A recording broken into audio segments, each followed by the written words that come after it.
Hello everyone, welcome back to my YouTube channel. I hope you all are doing great, and in this today's lecture number 4, we're going to discuss about models of reading. In the previous 3 lectures ਆਪਾਂ ਗੱਲ ਕੀਤੀ ਆ communication ਕੀ ਆ, ਫਿਰ ਆਪਾਂ second lecture ਚ ਗੱਲ ਕੀਤੀ ਕਿ reading ਕਿਉਂ important ਆ, ਫਿਰ ਆਪਾਂ third lecture ਚ ਗੱਲ ਕੀਤੀ characteristics of reading ਬਾਰੇ.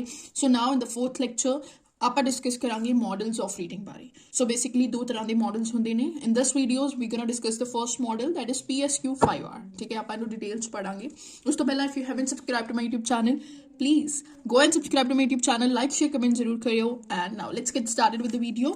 ਸੋ ਇੰਟਰੋਡਕਸ਼ਨ ਦੇ ਵਿੱਚ ਅਗਰ ਆਪਾਂ ਗੱਲ ਕਰੀਏ, ਸੋ ਕੋਈ ਵੀ ਚੀਜ਼ ਜਦੋਂ ਆਪਾਂ ਕਿਸੇ ਚੀਜ਼ ਨੂੰ ਪੜ੍ਹਦੇ ਹਾਂ, ਇਹਨਾਂ ਦਾ ਕਹਿਣਾ ਹੈ ਕਿ ਅਲਟੀਮੇਟ ਗੋਲ ਕਿਸੇ ਚੀਜ਼ ਨੂੰ ਪੜ੍ਹਨ ਦਾ ਕੀ ਆ, ਨੌਲੇਜ ਗੇਨ ਕਰਨਾ. ਠੀਕ ਹੈ, ਅੱਜ ਤੁਸੀਂ ਇਹ ਵੀਡੀਓ ਦੇਖ ਰਹੇ ਹੋ, ਤੁਸੀਂ ਕੋਈ ਬੁੱਕ ਪੜ੍ਹ ਰਹੇ ਹੋ, ਤੁਹਾਡਾ ਕੀ ਹੈ ਅਲਟੀਮੇਟ ਗੋਲ? ਨੌਲੇਜ ਗੇਨ ਕਰਨਾ ਜਾਂ ਫਿਰ ਟੈਸਟ ਪਾਸ ਕਰਨਾ. ਬਟ ਅਲਟੀਮੇਟ ਗੋਲ ਕਿਸੇ ਵੀ ਰੀਡਿੰਗ ਦਾ ਹੁੰਦਾ ਹੈ ਕਿ ਆਪਣੀ ਨੌਲੇਜ ਨੂੰ ਇਨਹਾਂਸ ਕਰਨਾ. ਠੀਕ ਹੈ, ਆਪਣੇ ਆਪ ਨੂੰ ਅਪਗ੍ਰੇਡ ਕਰਨਾ. ਤੁਸੀਂ ਕੋਈ ਬੁੱਕ ਪੜ੍ਹ ਰਹੇ ਹੋ ਤਾਂ ਉਹਦੇ 'ਚ ਤੁਹਾਡਾ ਕੀ ਹੈ ਬੇਸਿਕ ਗੋਲ, ਕਿ ਤੁਸੀਂ ਉਸ ਬੁੱਕ ਦੇ ਵਿੱਚ ਜੋ ਲਿਖਿਆ ਹੈ ਤੁਸੀਂ ਉਸ ਚੀਜ਼ ਨੂੰ ਸਮਝ ਸਕੋ ਐਂਡ ਆਪਣੀ ਲਾਈਫ ਦੇ ਵਿੱਚ ਅਪਲਾਈ ਕਰਕੇ ਆਪਣੀ ਲਾਈਫ ਨੂੰ ਅਪਗ੍ਰੇਡ ਕਰ ਸਕੋ. ਠੀਕ ਹੈ, ਸੋ ਇੱਕ ਅਲਟੀਮੇਟ ਗੋਲ ਕਿਸੇ ਵੀ ਚੀਜ਼ ਨੂੰ ਪੜ੍ਹਨ ਦਾ ਉਹ ਹੁੰਦਾ ਹੈ ਟੂ ਗੇਨ ਨੌਲੇਜ. ਕਹਿੰਦੇ ਇਹ ਅਚੀਵ ਕਰਨ ਲਈ, ਮਤਲਬ ਨੌਲੇਜ ਨੂੰ ਗੇਨ ਕਰਨ ਲਈ ਕੁਝ ਮॉडल्स ਯੂਜ਼ ਹੁੰਦੇ ਨੇ ਰੀਡਿੰਗ ਦੇ ਵਿੱਚ, ਕਿ ਕਿਸ ਤਰ੍ਹਾਂ ਸਾਨੂੰ ਕਿਸੇ ਚੀਜ਼ ਨੂੰ ਪੜ੍ਹਨਾ ਚਾਹੀਦਾ ਹੈ ਸੋ ਦੈਟ ਕਿ ਅਸੀਂ ਉਹਦੇ ਵਿੱਚ 100% ਉਸ ਚੀਜ਼ ਨੂੰ ਸਮਝ ਪਾਈਏ ਐਂਡ ਆਪਾਂ ਉਹਨੂੰ ਅਪਲਾਈ ਕਰ ਪਾਈਏ. ਠੀਕ ਹੈ, ਸੋ ਵਨ ਆਫ ਦ ਸੱਚ ਮॉडल ਇਜ਼ PSQ 5R. ਠੀਕ ਹੈ, PSQ 5R ਇੱਕ ਮॉडल ਆ. ਸੋ ਉਹਦੇ ਵਿੱਚ P stands for purpose, S stand for survey, Q stand for question, and then are the 5 R's. ठीक है, first are reading, फिर reciting, फिर reducing, फिर reflecting, and the last is reviewing. It is not visible. Yeah, now it's visible, right? So P तो ਹੁੰਦਾ है purpose. Now what is purpose? ਕੋਈ ਵੀ ਚੀਜ਼ ਜਦੋਂ ਅਸੀਂ ਪੜ੍ਹਦੇ ਹਾਂ, ਐਕਚੁਅਲੀ ਆਈ ਐਮ ਕਨਫਿਊਜ਼ਡ ਕਿ ਮੈਂ ਹਿੰਦੀ 'ਚ ਪੜ੍ਹਾਵਾਂ ਕਿ ਪੰਜਾਬੀ 'ਚ, ਵਿੱਚ ਮੇਰੀ ਹਿੰਦੀ ਨਿਕਲ ਜਾਂਦੀ ਹੈ, ਵਿੱਚ ਮੈਂ ਪੰਜਾਬੀ ਬੋਲ ਦਿੰਦੀ ਹਾਂ. But I try to reach a larger section of people. So ਮੈਂ ਟਰਾਈ ਕਰੂੰਗੀ ਕਿ ਮੈਂ ਥੋੜਾ ਹਿੰਦੀ 'ਚ ਪੜ੍ਹਾਵਾਂ, ਬਟ ਉਹ ਪੰਜਾਬੀ ਵਾਲੀ ਟੋਨ ਆਈ ਜਾਂਦੀ ਹੈ ਖੁਦ ਬ ਖੁਦ. So now I try. So P for purpose. Purpose का क्या मतलब है कि कोई भी चीज़ जब हम पढ़ते हैं, ठीक है, सानू ਉਹਦੇ ਵਿੱਚ there is some purpose behind it. ठीक है, कोई भी बुक या कोई भी मैसेज को जब हम रीड करते हैं तो कोई पर्पस जरूर होता है और हमें वो पर्पस क्लियर होना चाहिए. ठीक है, कोई भी चीज़ पढ़ रहे हैं, अगर हम कोई बुक को पढ़ रहे हैं तो हमें पर्पस क्लियर होना चाहिए कि हम वो बुक पढ़ क्यों रहे हैं. ऐसे ही नहीं भी कुछ भी मिला तो पढ़ने लग पड़े. सो purpose should be clear, because जब पर्पस क्लियर होगा ना तब आपको रीडिंग करने का मजा भी आएगा. क्लियर होना चाहिए. 2 थिंग्स एक रीडर के माइंड में क्लियर होनी चाहिए. दैट इज नंबर 1 इज कि why he is reading it, वो ये क्यों पढ़ रहा है. And the second is what the writer wants to convey, और जो राइटर ने लिखा है वो क्या कन्वे करना चाह रहा है. ठीक है, वो मैसेज में क्या लिखा है, वो कन्वे क्या करना चाह रहा है, उसके कहने का मतलब क्या है. सो ये दो चीजें जो बहुत इंपॉर्टेंट है, जो एक रीडर को क्लियर होनी चाहिए जब वो कोई चीज पढ़ रहा है. कि नंबर 1 कि वो पढ़ क्यों रहा है, मेन तो ये क्लियर होना ही चाहिए कि वो पढ़ क्यों रहा है. ठीक है, सेकेंड इज सर्वे.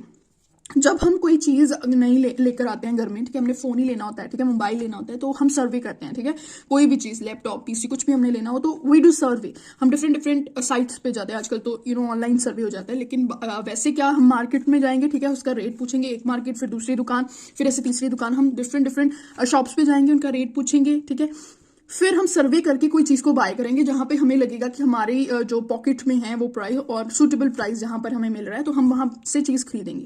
उसी तरह जब हम किसी चीज़ को पढ़ते हैं, सो सर्वे बहुत इंपॉर्टेंट है. सर्वे वाई क्यों इंपॉर्टेंट है सर्वे? बिकॉज उससे क्या होता है कि हमें क्लियर हो जाता है कि जो उस बुक में क्या है. ठीक है, उस बुक का मेन गोल क्या है.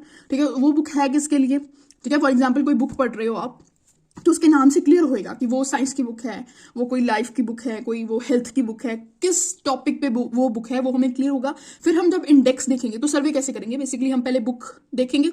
ठीक है, वैसे तो डोंट जज a book by its cover, but हमें उस कवर पे जो लिखा है उससे हमें ये पता लग जाएगा कि बुक एक्चुअली में बुक में क्या है, बुक किसके लिए है. राइट, फिर हम इंडेक्स खोलेंगे तो हमें इंडेक्स में पता चलेगा कि अच्छा इसमें ये टॉपिक है, इसमें ये टॉपिक कवर्ड है. फिर हम बुक को देखेंगे, डिफरेंट चैप्टर्स होंगे या फिर डिफरेंट टॉपिक्स होंगे, तो हम उससे क्लियर हमें हो जाएगा कि ये बुक हमारे लिए है, हम ये बुक पढ़ें या फिर ना पढ़ें. तो सर्वे हो गया का. सो क्वेश्चन के साथ क्या होता है, आपकी क्यूरियोसिटी बढ़ती है, और जब आपकी क्यूरियोसिटी बढ़ेगी तो आपको पढ़ने में मजा आएगा, आपको पढ़ने समझ भी आएगी उस चीज की. सो क्यूरियोसिटी इज वेरी इंपॉर्टेंट. जो अपने आप को क्वेश्चनिंग करना वो बहुत इंपॉर्टेंट है. क्यों इंपॉर्टेंट है? बिकॉज जब आप अपने आप को क्वेश्चन करते हो तो आपका कंसेप्ट क्लियर होता है. बिकॉज आपने कोई चीज़, फॉर एग्जाम्पल आपने कोई चीज़ पढ़ ली, ठीक है, लेकिन आपने ऊपर से पढ़ी है. जब तक अपने आप को क्वेश्चन नहीं करोगे कि ये ऐसा क्यों हुआ, रीडर ने ऐसा क्यों कहा, ठीक है, रीडर का बिहाइंड पॉइंट ऑफ व्यू कहाँ क्या होगा इसके बिहाइंड, राइट। और अगर मैं इसकी जगह होता तो मैं क्या करता, अगर मैं लिखता तो मैं क्या करता, ये क्वेश्चन करना है कि ये ऐसे क्यों हुआ, अगर ऐसा ना होता तो ऐसा क्यों होता, ये क्वेश्चन करना है हमें, ताकि हमें कंसेप्ट क्लियरेंस हो जाए। कोई भी चीज़ हम पढ़ रहे हैं, कोई भी अगर हमें टॉपिक कॉलेज का है, स्कूल का है, कुछ भी, सो इट्स वेरी इंपॉर्टेंट कि हम अपने आप को क्वेश्चन करें उस चीज़ को पढ़ के, जिससे हमें क्लियरेंस होगी कंसेप्ट की, ठीक है। Then comes our 5 hours. Number 1 hour is reading selectively. Selectively क्यों इंपॉर्टेंट है? इट्स इंपॉर्टेंट बिकॉज क्योंकि जब हम पढ़ते हैं तो सिलेक्टिव रीडिंग करना बहुत इंपॉर्टेंट है। उससे क्या होगा, एक हमारा टाइम बचेगा, हमें पता लग जाएगा कि व्हाट इज इंपॉर्टेंट, क्या हमें पढ़ना चाहिए, what is not so important, जो हम स्किप भी कर सकते हैं। और वो कैसे होगा, जब हम ओवरव्यू लेंगे, सर्वे के साथ हो सकता है, ठीक है। सो रीडिंग सिलेक्टिवली इंपॉर्टेंट है। A discriminating reader does not read the whole text. He is intelligent enough, वो इंटेलिजेंट होता है इतना कि वो जज कर पाए कि उसमें क्या लिखा है, क्या उसके लिए इंपॉर्टेंट है, रेलिवेंट है, उसे वो चाहिए, वो उतना ही पढ़ेगा सिर्फ, ठीक है, और बाकी को वो स्किप कर जाएगा। Then comes रीसाइटिंग। रीसाइटिंग का मतलब होता है जोर से पढ़ना। जोर से पढ़ने का बहुत ज्यादा फायदा है। उससे क्या होगा कि आप मतलब सराउंडिंग से आप क्या अपने आप को दूर कर पाओगे, ठीक है। आप उस चीज पे फोकस कर पाओगे, आपका जो माइंड है वो इधर उधर नहीं घूमेगा। आप जिस जगह पे हो, जिस कंसेप्ट पे हो, वो कंसेप्ट आपको फुली अंडरस्टूड होगा, ठीक है। इसके लिए कंसेप्ट क्लियरेंस के लिए रीसाइटिंग इज वेरी वेरी इंपॉर्टेंट। जब हम जोर से पढ़ते हैं तो हमें चीजें समझ आती है ज्यादा, क्योंकि हमारा दिमाग इधर उधर नहीं घूमता, फिर एक जगह पर रहता है, ठीक है। सो ये, लेकिन ये डिपेंड करेगा पर्सन टू पर्सन। कईयों को ऊंची लाउड पढ़ना अच्छा नहीं लगता, उन्हें नहीं समझ आती। So that will also depend on person to person, ठीक है। सो देन इज रिड्यूसिंग और रिकॉर्डिंग।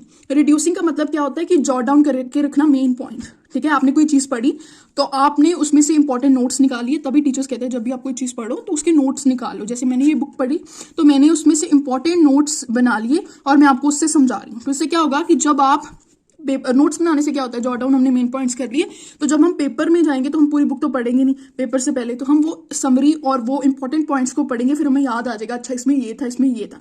अभी जैसे ये मैंने लिखा है पूरा, सो आपने ये एक बार ये वीडियो देख ली, उसके बाद अगर आप इससे ही यही पढ़ लें, यही देख लें, तो आपको समझ हो जाएगा कि पी से पर्पस था, पर्पस का क्या मतलब था, ऐसे सर्वे था, सर्वे का क्या मतलब है। सो इसका इंपॉर्टेंस बहुत होती है नोट्स को बनाना। देन आ गया reflecting.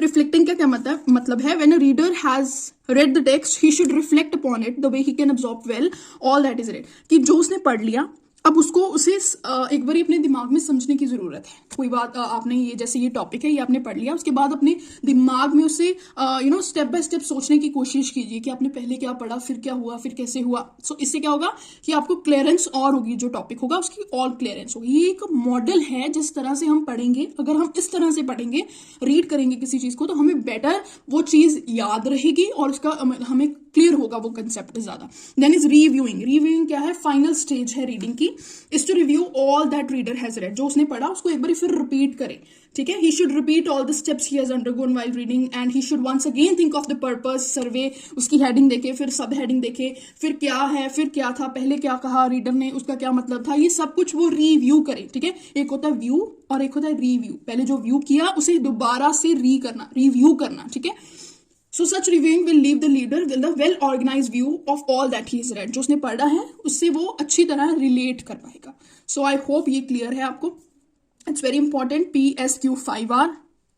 If you haven't subscribed to my YouTube channel, go and subscribe it, and in the next video we're going to discuss about SQ3R, the next model. Till then, bye bye, have a nice day।